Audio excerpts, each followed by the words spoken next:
Buenas tardes, bonsoir, buenas tardes a todos.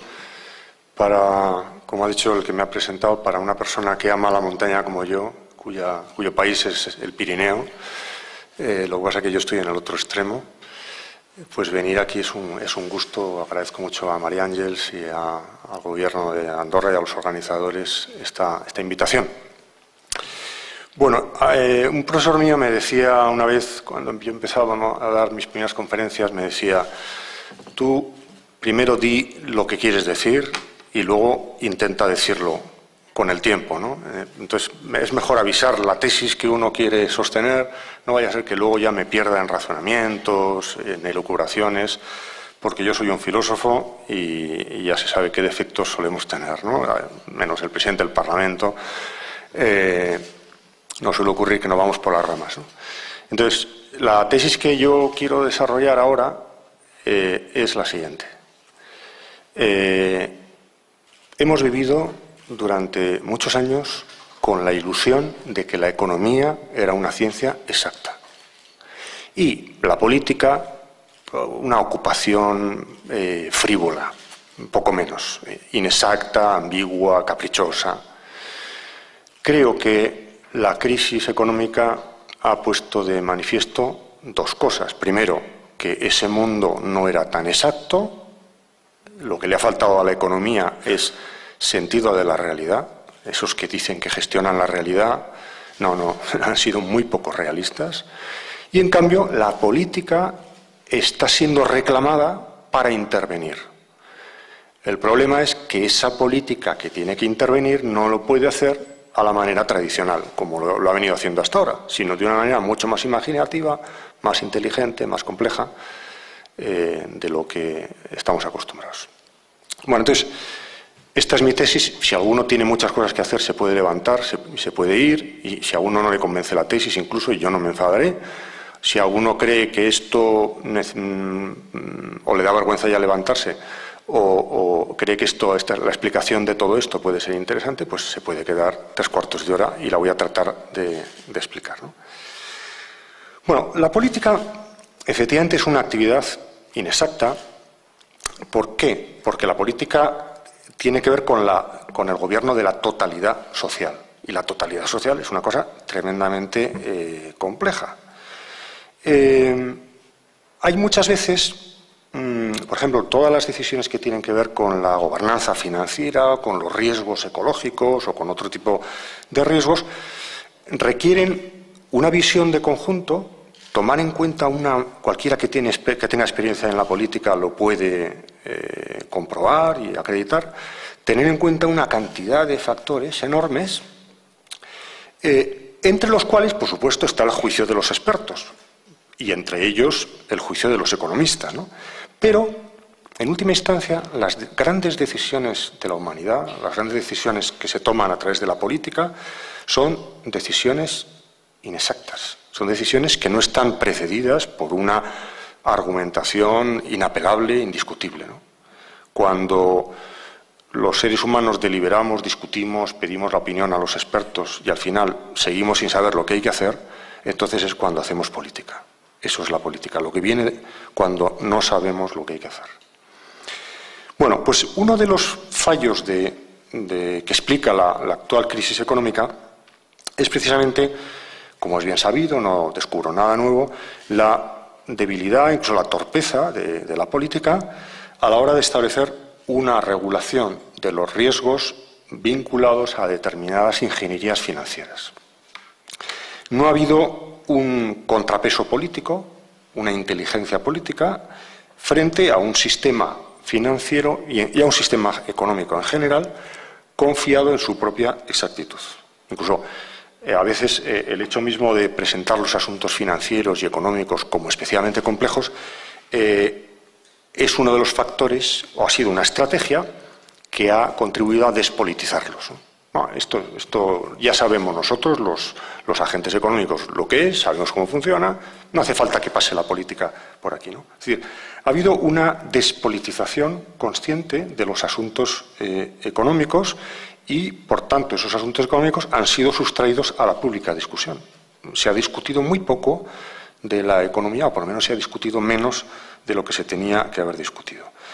Esta despolitización del mundo económico explica muchas de las cosas que han pasado y muchas de las prioridades que se han hecho valer en el orden político y económico, como el principio de eficiencia por encima del de igualdad, la justicia o la responsabilidad democrática.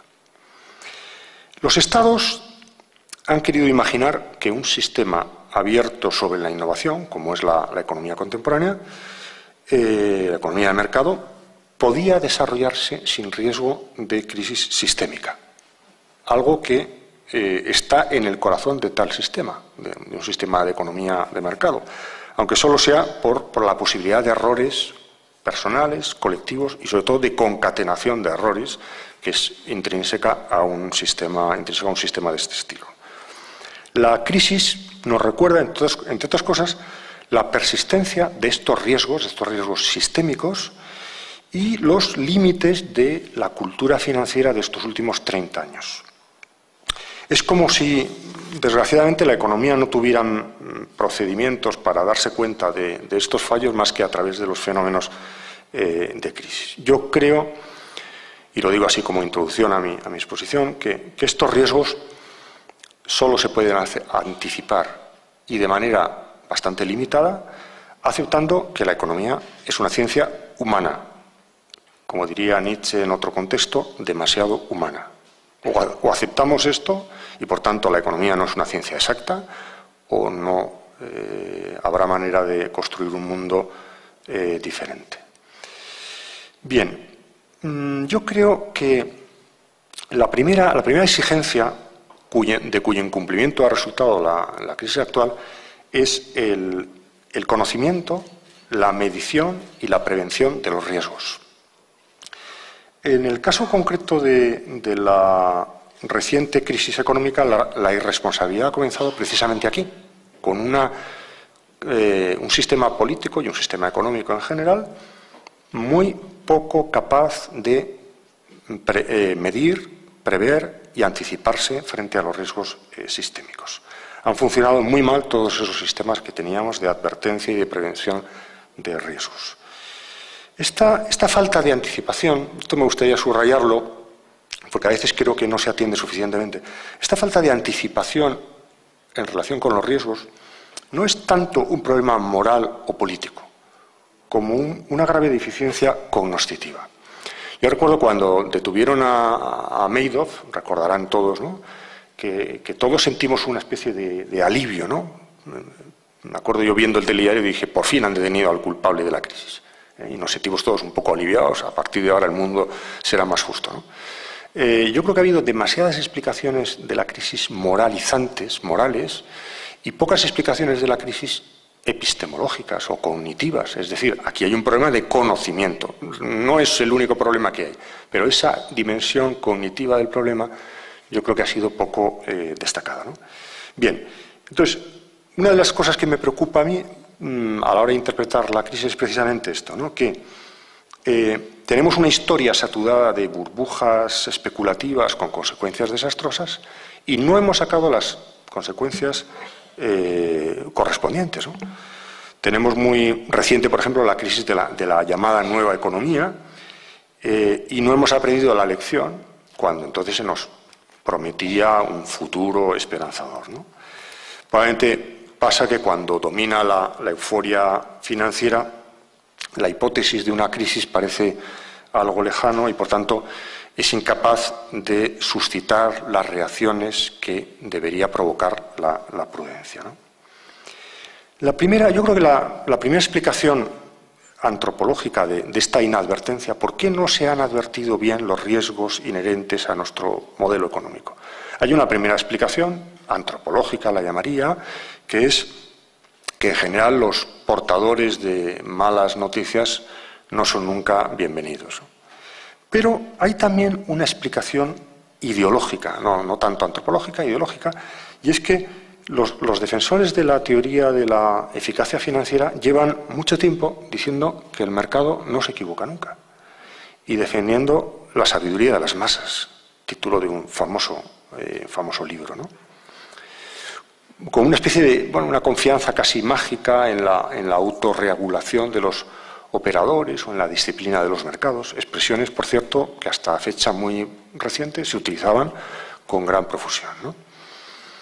¿Esto qué pasa? Con esto lo que hace es desincentivar la creación de instrumentos de regulación. Si las masas no se equivocan, si los mecanismos económicos se autorregulan, entonces no hace falta regular, hay que regular poco, ¿no? Bueno, yo no sé si es una falta de memoria financiera lo que hemos tenido o una cierta ceguera ante el desastre. En cualquier caso, me parece indudable que, como sociedad, prevenimos bastante mal los desarrollos catastróficos. Somos muy poco inteligentes como sociedad para prever los encadenamientos catastróficos de causas de cierta complejidad. Y eso que, y esto es lo más grave, no andamos mal de cálculos matemáticos. Los cálculos matemáticos tienen una gran sofisticación, ¿no? Una parte de los riesgos había sido dispersada en el mercado, de manera que las instituciones financieras apenas podían medirlos y estimar su impacto futuro. Me parece que esto se explica en parte porque cuando el horizonte temporal, por ejemplo, la política tiene un horizonte temporal muy corto, cuando el horizonte temporal se estrecha y solamente es tenido en cuenta el interés más inmediato y no el largo plazo, entonces es muy difícil evitar que las cosas evolucionen catastróficamente. Si solo nos preocupamos de lo inmediato, es muy posible que colectivamente estemos generando una cadena de reacciones causa y efecto que finalmente tiene un efecto catastrófico. Yo he hecho lo que estaba en mi mano, yo he hecho las cosas bien en mi ámbito limitado, pero el encadenamiento de todo esto es muy torpe, ¿no? Se podría decir, podemos ser nosotros inteligentes en cuanto personas, agentes que toman decisiones, pero en cuanto sociedad somos bastante estúpidos. Somos muy poco inteligentes, ¿no? Una pregunta entonces se plantea de manera muy inquietante, ¿no? Se me plantea a mí ante este panorama, ¿no? ¿Cómo es posible que la mejora de modelos de análisis de riesgo que se ha producido en los últimos años no haya servido para anticipar un resultado catastrófico? Esto es muy grave. Si dijéramos, es que no sabemos matemáticas, bueno, pues entonces pues vaya usted a aprender matemáticas, ¿no? Pero si tenemos unos grandes economistas. En estos momentos los econometras miden cualquier cosa. Bueno, luego hablaré un poco de cómo se miden las cosas, ¿no? Por tanto, alguien podría decir, bueno, el problema es que no tenemos buenos instrumentos de medición. Yo quiero volver las cosas al revés y plantear lo siguiente. ¿Y si el origen del problema estuviera más bien en el hecho de que nos hemos dejado seducir por la ilusión de la exactitud? Es decir, que nuestros sistemas económicos y también nuestro sistema político, en cierta medida, ha confiado en la exactitud, en la supuesta exactitud de los sistemas de medición económica. El problema entonces sería que no se ha generado la crisis porque midiéramos mal, sino porque medíamos demasiado bien.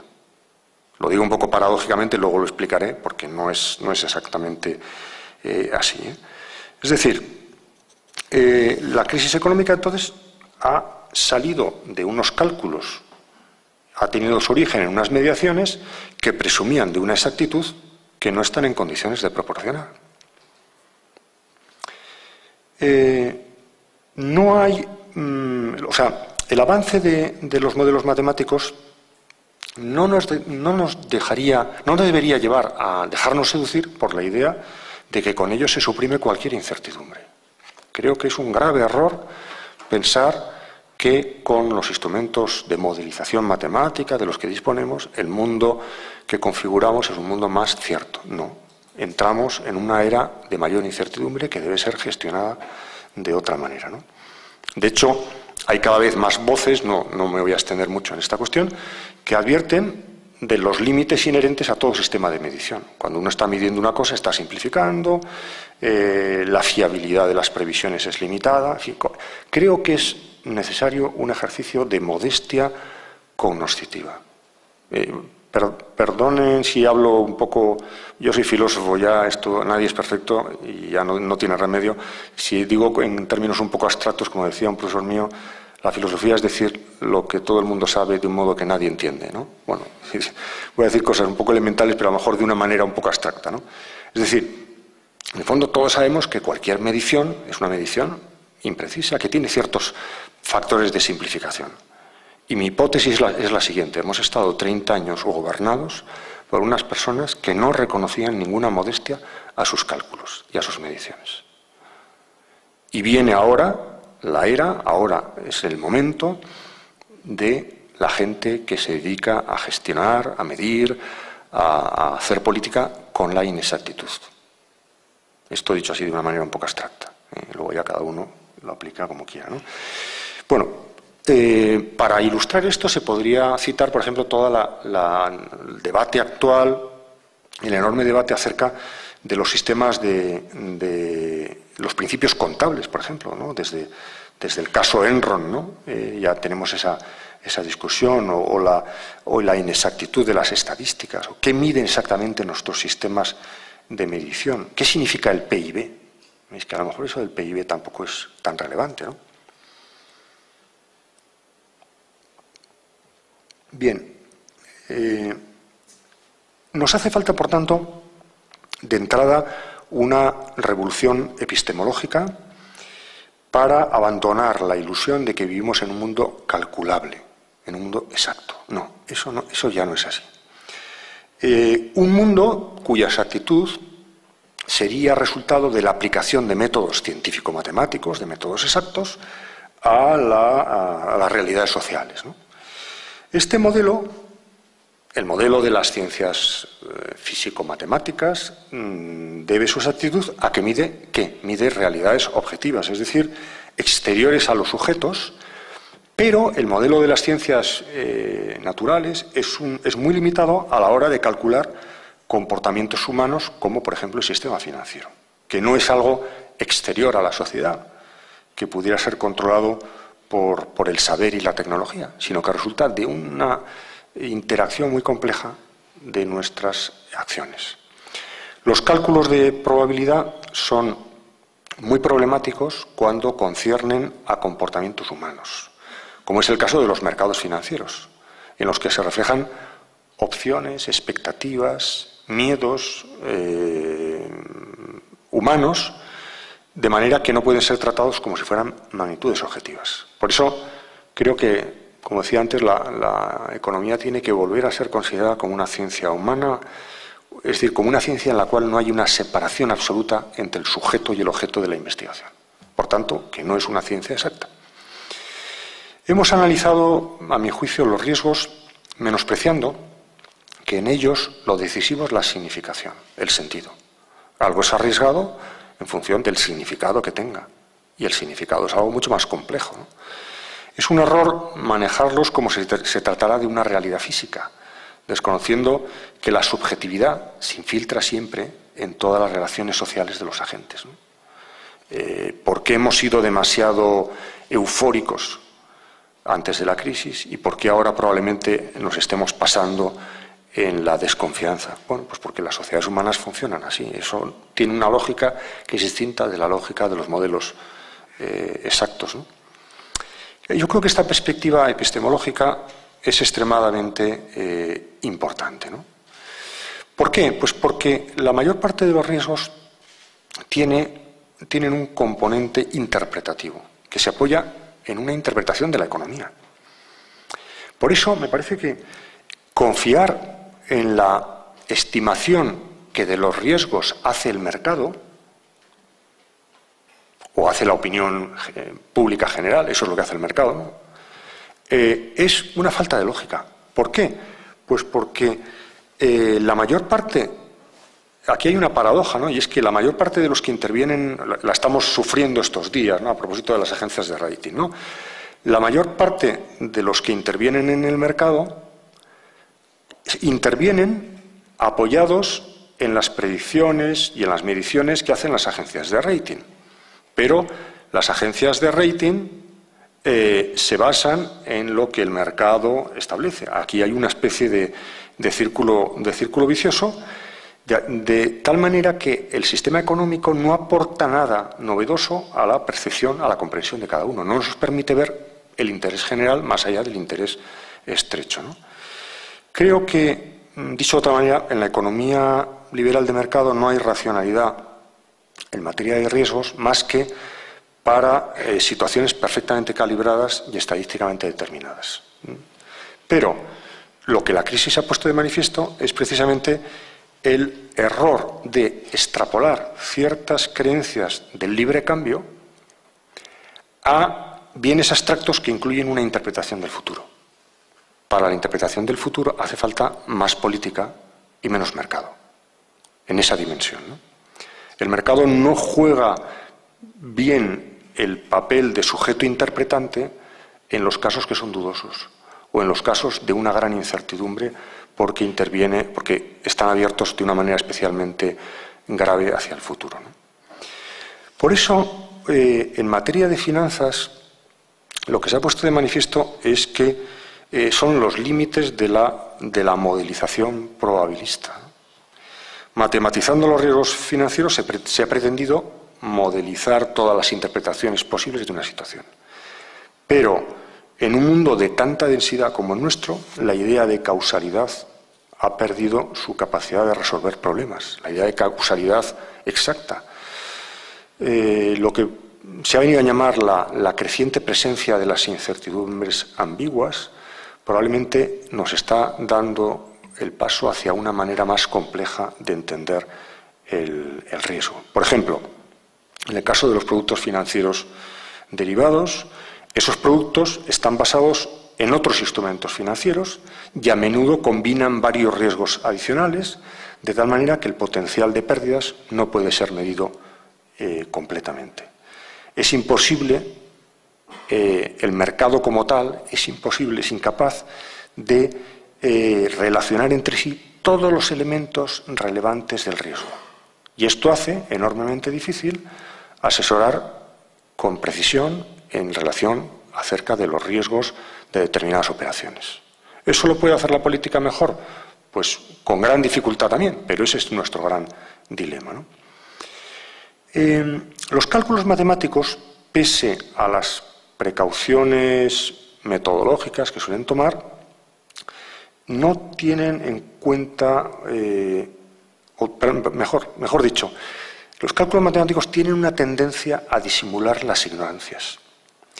No estamos en condiciones de cuantificar exactamente los riesgos vinculados al mercado o a la liquidez, por ejemplo, como hemos visto en el caso de la crisis financiera, y menos aún aquellos que serían debidos a un error humano o a una modificación reglamentaria.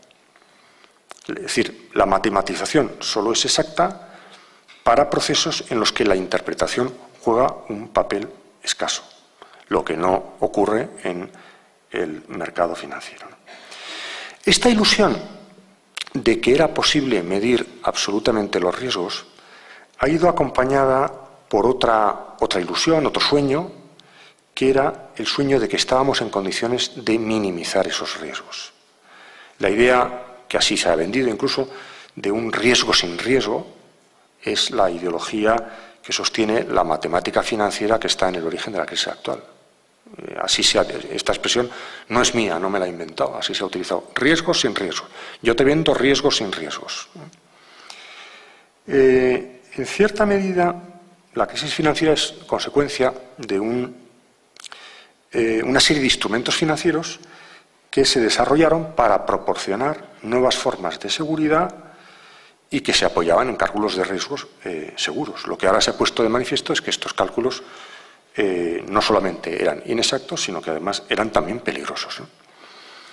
Es decir, nunca como hasta ahora, esta sería mi conclusión de esta primera parte, nunca como hasta ahora han sido las sociedades tan dependientes de los métodos para calcular el riesgo y al mismo tiempo nunca ha sido tan evidente la fragilidad de esos cálculos. Esta es nuestra gran paradoja. Yo no vengo aquí con soluciones, ni fáciles ni difíciles, porque además los filósofos no somos personas de soluciones, sino de problemas, pero desde luego me parece que en esto se podía sintetizar nuestra paradoja. Dependemos muchísimo de los cálculos de riesgo y al mismo tiempo somos muy conscientes de la fragilidad de esos cálculos, salvo que nos engañemos, como en buena medida hemos estado haciendo, ¿no? Es una ilusión pensar que el riesgo, también el riesgo financiero, puede disiparse completamente. Aunque los bancos no son casinos, como se suele decir a veces demagógicamente, tienen en común con ellos que el azar no les es nunca completamente ajeno. Las transacciones del sistema financiero global se basan en cálculos extremadamente inseguros, ¿no?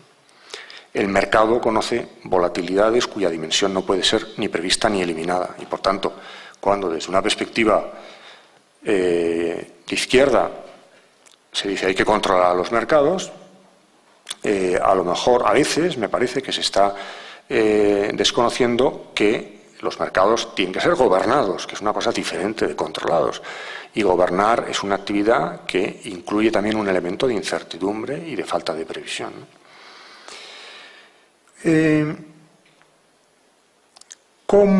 Claro, el problema es cómo evaluamos el riesgo cuando su existencia misma es incierta, ¿no? ¿Qué decisiones hay que tomar, por ejemplo, en presencia de un riesgo débil o de un riesgo no cuantificable, pero cuyas consecuencias serían muy graves, ¿no? Bueno, pues yo no tengo una solución, lo único que puedo decir es que los riesgos han de medirse y gestionarse con criterios sociales y políticos. La economía supuestamente exacta tiene una gran inexactitud social. Y si la política sirve para algo, es para compensar esa gran inexactitud. Ni más ni menos. Lo puede hacer mejor, lo puede hacer peor. Pero yo creo que esa es la tarea fundamental de la política en relación con la economía. Los matemáticos no nos van a ahorrar, por muy excelentes que sean, el debate acerca de los grandes riesgos financieros, sanitarios, ecológicos, que tenemos que realizar con criterios políticos. Bien, una de las consecuencias de la crisis económica es que está afectando de manera muy radical, y ojalá de manera incluso más radical todavía, porque a veces volvemos a las andadas, a los instrumentos que deberían describirla y que deberían concebirla, que deberían hacérnoslo comprender. Es decir, la economía. Creo que se ha puesto en marcha un proceso interesante, cuyo desarrollo yo no soy capaz de prever y de anticipar, de una cierta desconfianza hacia la ciencia económica dominante. Me parece que es interesante seguir esta pista, ¿no? Es decir, la sospecha de que probablemente la ciencia con la que tratábamos de comprender y gestionar las realidades económicas ha estado maniatada por una concepción demasiado estrecha de lo humano. Una concepción de lo humano o del ser humano como un ser maximizador de beneficios, el homo economicus, de las teorías neoclásicas, etc. Y de acuerdo con un modelo social, mecanicista, muy simple, poco sensible a las dimensiones sistémicas y sociales de las realidades económicas. ¿No será, por tanto, me pregunto yo, que la crisis, lo que expresa la crisis es una fatal desvinculación entre lo económico y lo social? ¿No será que la crisis ha sido precedida por una ciencia económica que se ha desentendido de esa interacción? Yo creo que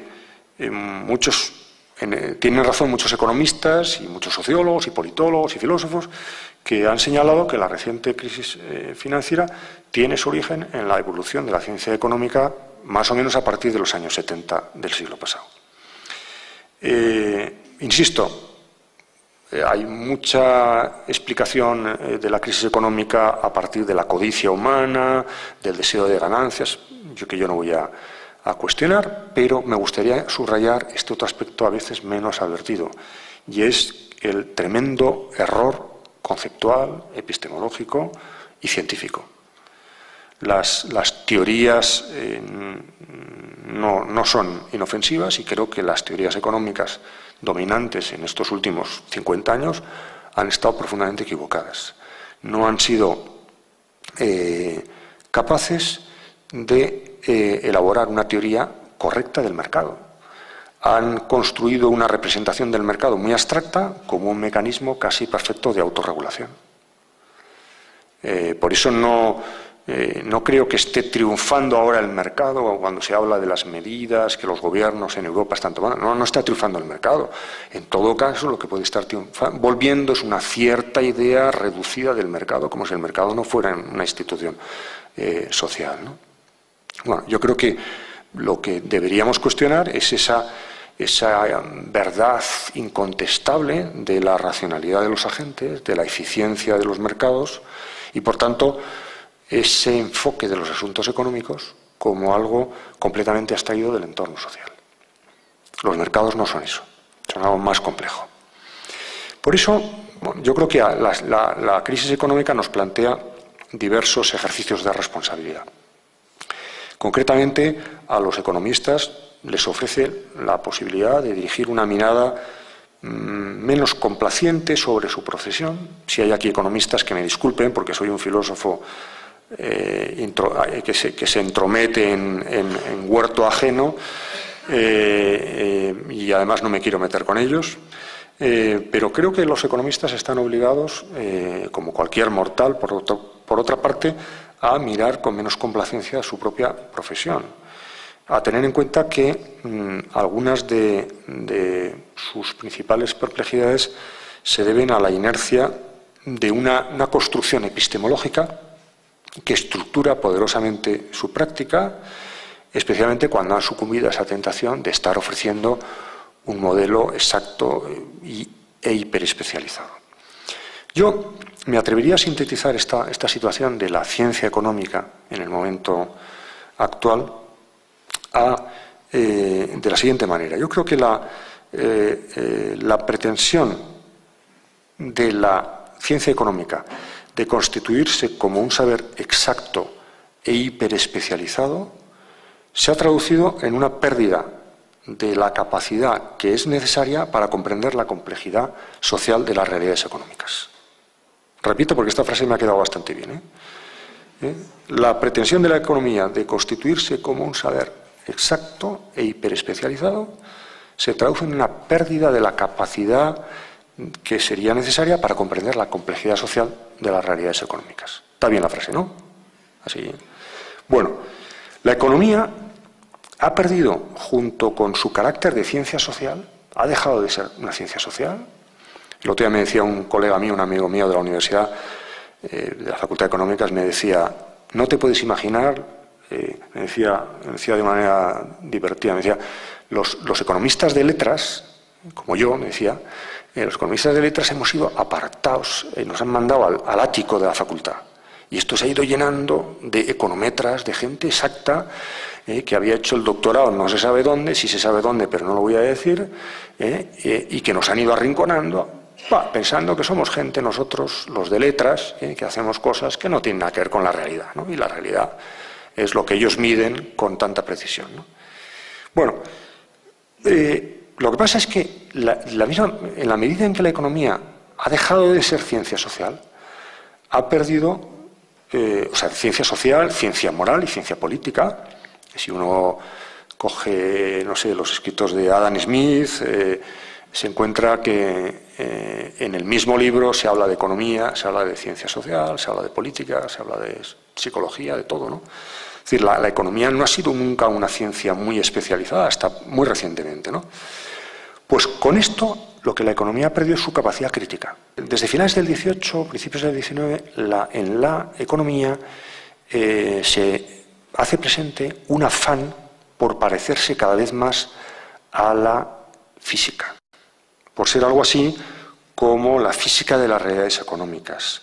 Es decir, por dotar a los asuntos económicos de una gran objetividad, lo cual exigiría despojarse de toda dimensión subjetiva, es decir, de esos aspectos antropológicos y sociales que le impedían realizar juicios exactos.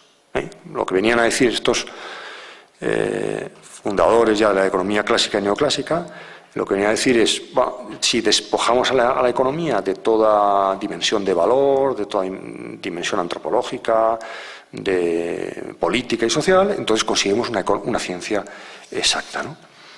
De alguna manera la economía, lo que ha pasado es que la economía se ha convertido en análisis matemático primero y ha terminado siendo matemática económica, econometría, pura técnica de análisis de datos que se podría aplicar a cualquier cosa y a cualquier sociedad. Me acuerdo yo, hace muchos años, una discusión con un economista, que por supuesto sabía mucha más economía que yo, y por eso me tuve que callar, que me decía, es que el modelo que yo tengo se puede aplicar a cualquier sociedad. Y yo recuerdo haberle dicho, no, si eso es lo que me preocupa. Eso es lo que me parece grave y débil de tu modelo, ¿no?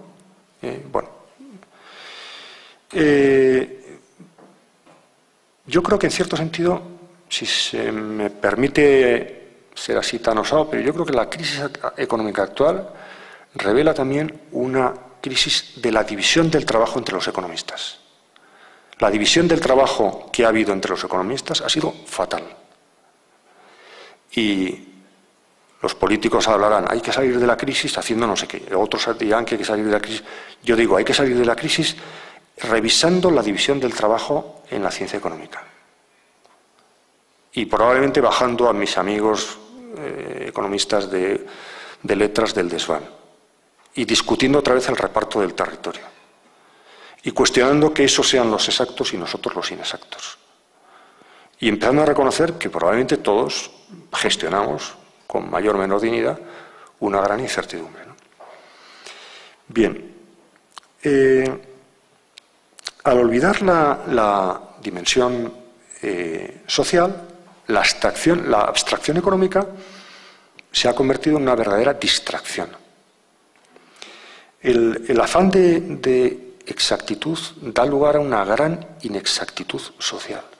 Nuestra economía, la economía dominante, es socialmente muy inexacta, en la misma medida en que es matemáticamente muy exacta. Esto hace 5 años, no digo que lo sabíamos unos pocos porque quedaría muy pretencioso, pero no se sabía demasiado. Ahora se sabe bastante bien, ¿no? Y bueno, este es el hecho de que una economía tan sofisticada, tan especializada, haya formalizado tan mal los aspectos sociales, antropológicos, relativos a la economía de mercado.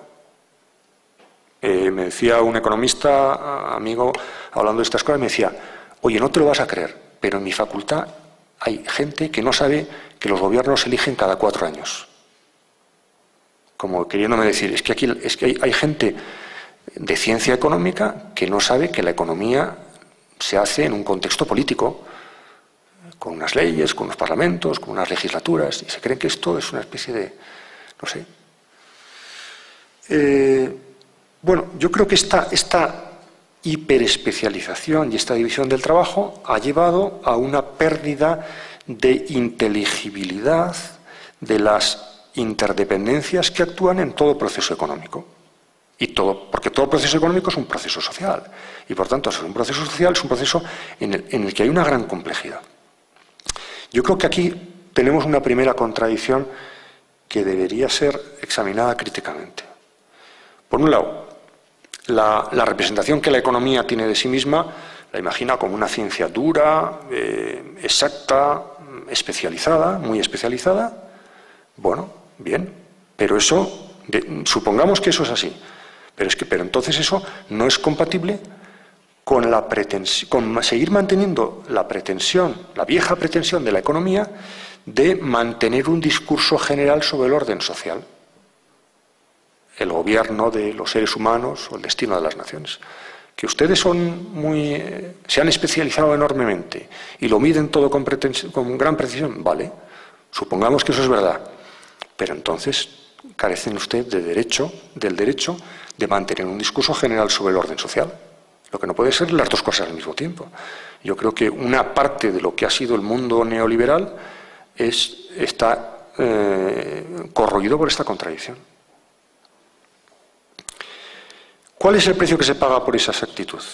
Pues el precio que se paga por esa exactitud es la pérdida de visión de conjunto, la pérdida de capacidad de percibir bien lo que no encaja con un modelo, dentro de un modelo de exactitud matemática. Yo creo que los economistas, y repito, no es una crítica generalizada y que me disculpe alguno si no lo hago bien, pero es mi convicción.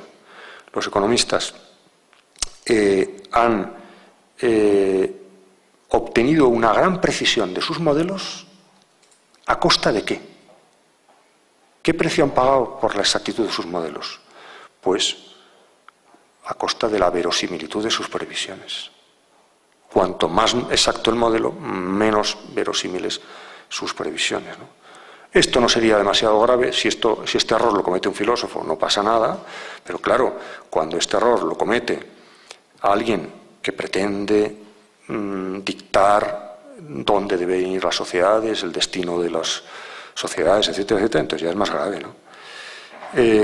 Por eso, claro, a veces en estos años desde que se desató la crisis, nos hemos preguntado, ¿cómo es posible? Es la gran pregunta el mío, ¿no? ¿Cómo es posible aquello que señalaba un economista americano, ¿no? Que los taxistas de Miami describían a cualquiera de sus clientes con gran exactitud las características de la burbuja inmobiliaria que se empezó a formar en los años 2000, ¿no?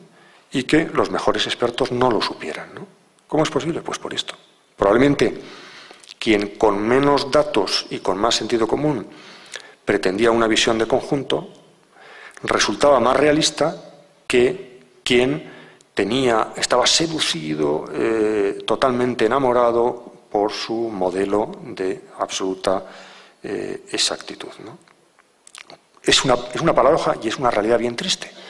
Cuando la economía está en sus mejores momentos, cuando tiene los mejores instrumentos de análisis económico y social, en ese momento es cuando se encuentra perpleja en medio de una crisis financiera que no ha sido capaz de prever. Bueno, yo creo que el mito de esta exactitud se puede explicar de muchas maneras, ¿no? Pero antes me refería, lo adelantaba brevemente, ¿no?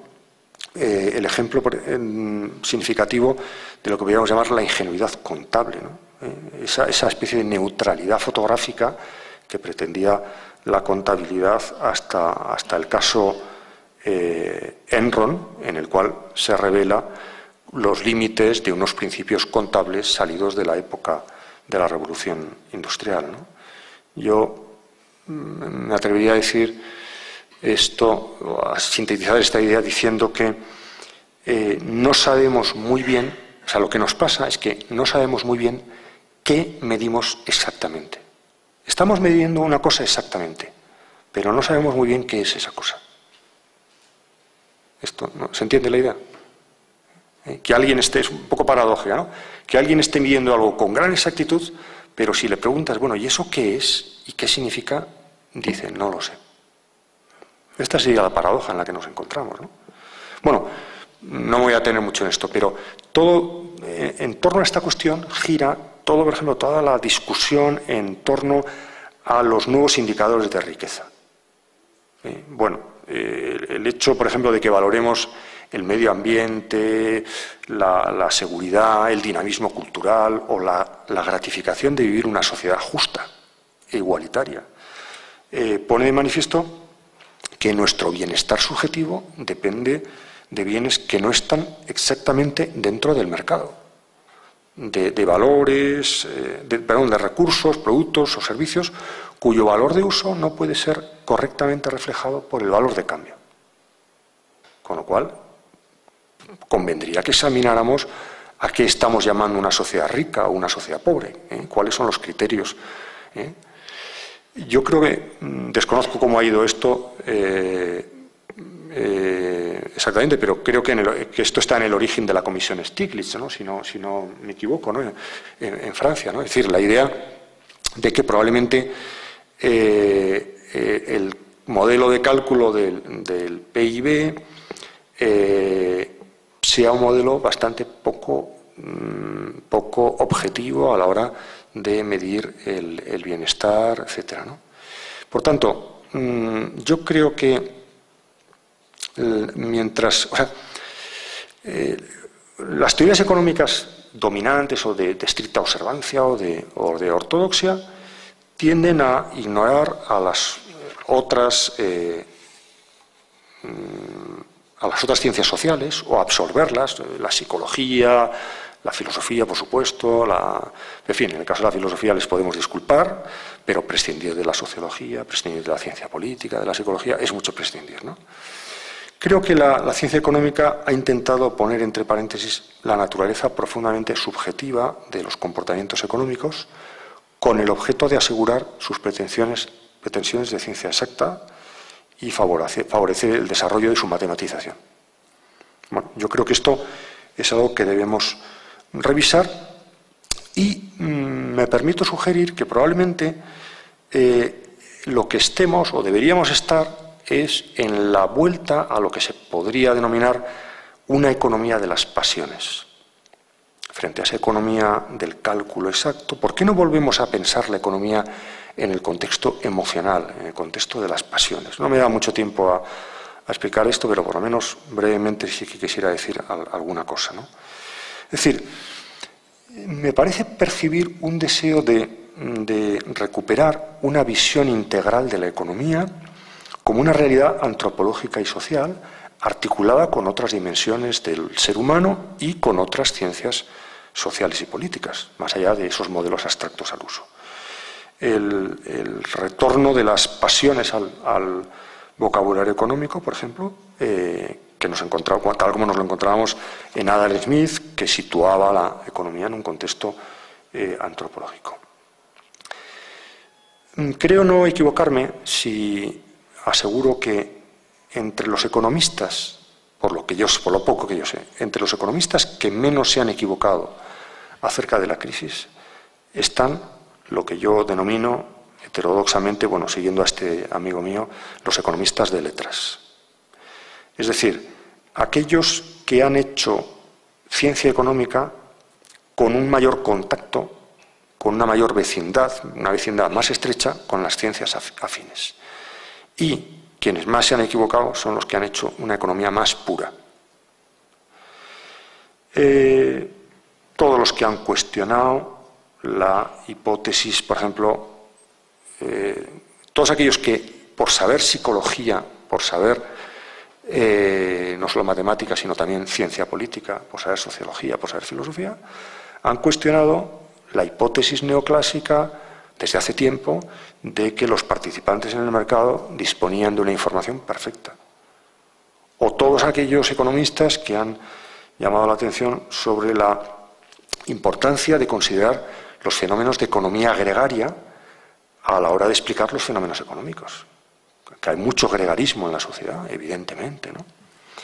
La crisis de la razón económica apela a la activación de otros modos de racionalización. Probablemente hay que pensar la racionalidad de una manera más amplia, incluyendo una economía de las emociones, una economía de las pasiones, ¿no?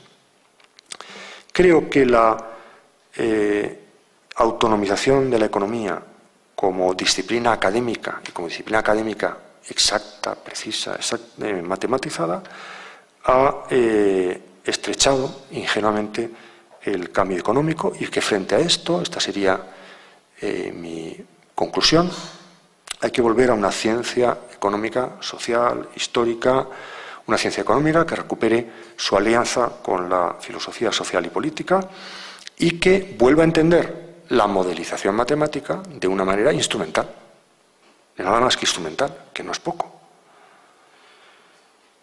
La economía es una más entre las ciencias sociales y el largo periodo en el que se ha separado de ellas reivindicando su plena autonomía no ha sido, a mi juicio, satisfactorio ni para la economía, ni para el resto de las ciencias sociales.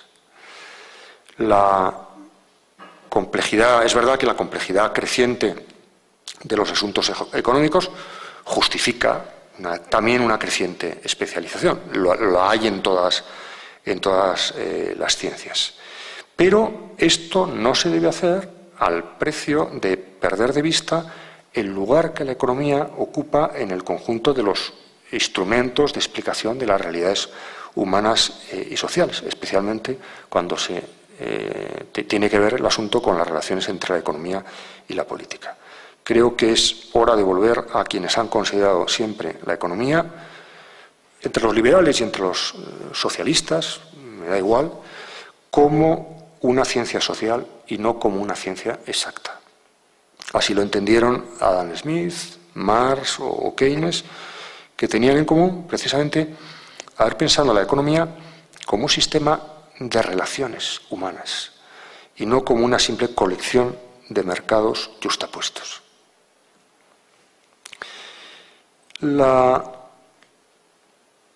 Y termino con una conclusión. Las llamadas porque me gustaría subrayar que no estoy apelando no estoy haciendo una crítica de la economía como tal, ni estoy diseñando una utopía de algo completamente desvinculado de nuestras prácticas sociales, sino que estoy tratando de llamar a la economía al ejercicio del realismo. Me parece, yo no soy altermundialista, Ramonet me perdonará por esto porque, bueno, pues uno ya se va haciendo mayor y ¿qué le vamos a hacer? No soy altermundialista porque me parece, y siempre lo he criticado así, aunque entiendo los motivos del altermundialismo, pero me parece de entrada un error retórico, ¿no? Pero la retórica es muy importante en las sociedades, ¿no? Y digo que no soy porque las llamadas a construir otro mundo son un signo a veces, me parecen un signo de que el altermundialismo concede demasiada realidad al modelo que combate. Y yo lo que digo es que ese modelo que yo también combato, yo lo quiero combatir con la realidad, no con irrealidad. Me parece que los altermundialistas, dejadme que lo diga así de manera un poco provocativa, para terminar, cuando dicen que hay que transitar hacia otro mundo, en el fondo vienen a reconocer que este mundo ya no tiene remedio, cosa a la que yo me niego, ¿no? Y que además, y esto es todavía más grave, vienen a conceder que la explicación de este mundo está ya monopolizada por los realistas. Ahora bien, no está nada claro que el realismo que pretende para sí la ciencia económica posea la consistencia que generalmente se le reconoce. Yo lo que discuto es la consistencia, el realismo de la ciencia económica, entendida como yo la he criticado en estos 3/4 de hora. Yo creo que si algo le ha faltado a la economía, y ahora lo podemos decir además con la sabiduría a posteriori, ¿no?, en la cual todos somos un poco más listos, ¿no? Si algo le ha faltado a la economía es realismo. A la economía no le ha faltado valores, no, le ha faltado realidad. Si mantenemos esa distinción vieja, ¿no?, en principio de realidad, principio de placer, ¿no?, en realidad lo que a la economía le ha faltado de entrada es realidad. Además le ha faltado otras cosas, pero de entrada realidad. No es que estemos ante una buena descripción de la realidad que se paga con un cierto menosprecio hacia los valores. No. Estamos ante una mala descripción de la realidad.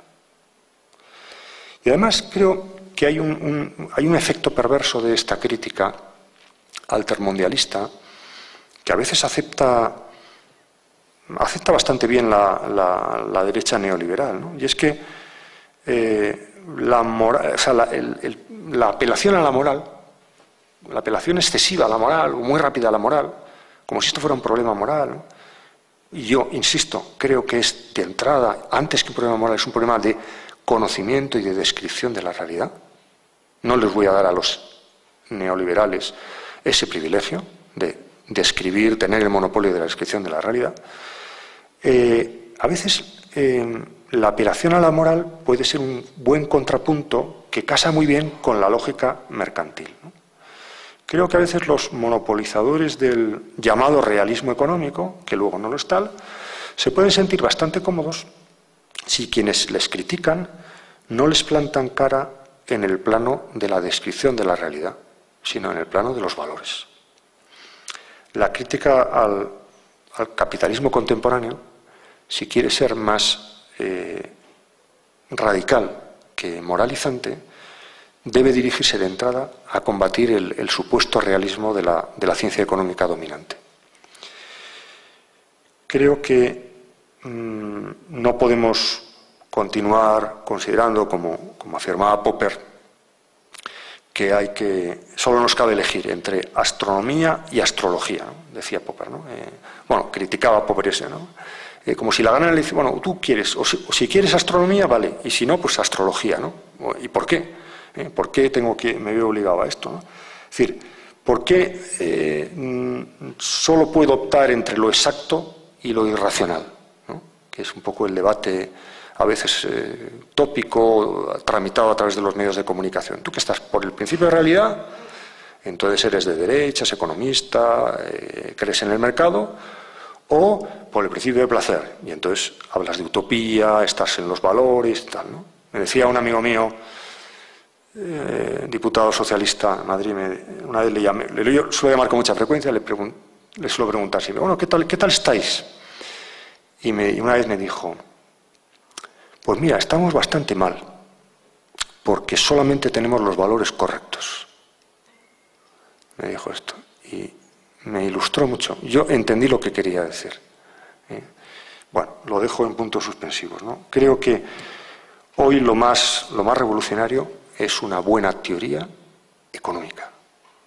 El que quiera ser revolucionario tiene que hacer una buena descripción de la realidad, porque aquellos que han tenido hasta ahora el monopolio de la realidad, como se ha visto, han resultado tremendamente disfuncionales. Por tanto, la cuestión, concluyo, no es imaginar otro mundo, sino elaborar otra economía para describir este mundo y poder mejorarlo. No es otro mundo, sino, concluiría, otra economía la que necesitamos. Por tanto, el final de la exactitud, yo creo que se podría titular esto así, ¿no? Esa sería mi tesis. Salimos de la era de la exactitud y entramos en la era de la incertidumbre. Es decir, salimos de la ilusión de la exactitud, cuyo máximo componente ha sido esa promesa de exactitud que expulsaba, minimizaba, relegaba la economía a un plano decorativo o prescindible.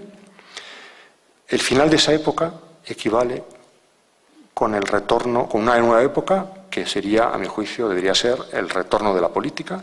Eso sí, una política más modesta, más cooperativa, menos dogmática, menos heroica y, por tanto, más inteligente. Muchas gracias.